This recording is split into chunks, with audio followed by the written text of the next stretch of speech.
trace entre l'amour et la haine. Nous voilà à Genève, en Suisse, notamment à Carouge, le boulevard des Promenades.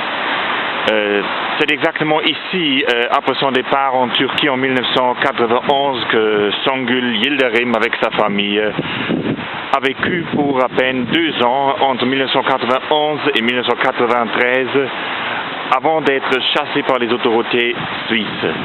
Car le permis de travail ne pouvait pas être prolongé. Donc à l'époque, la Suisse était touchée par une grave crise économique suite au refus à l'entrée de la Suisse à l'espace économique européen. C'est pourquoi la famille Yildirim n'a plus resté en Suisse, c'est-à-dire son papa a connu un ami qui habitait Toulouse. C'est comment la famille Yildirim a quitté enfin la Suisse, c'est-à-dire ici le canton de Genève, pour s'installer à Toulouse, comme nous le savons. Pourtant, Songül n'a jamais gardé de très bons souvenirs de Genève.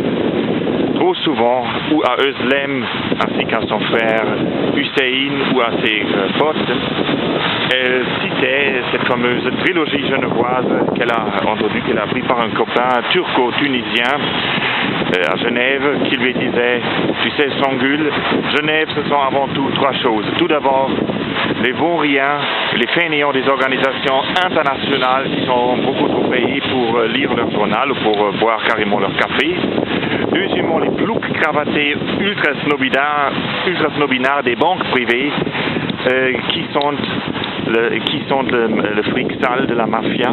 Et troisièmement, les poules de luxe dans tous les coins de la ville.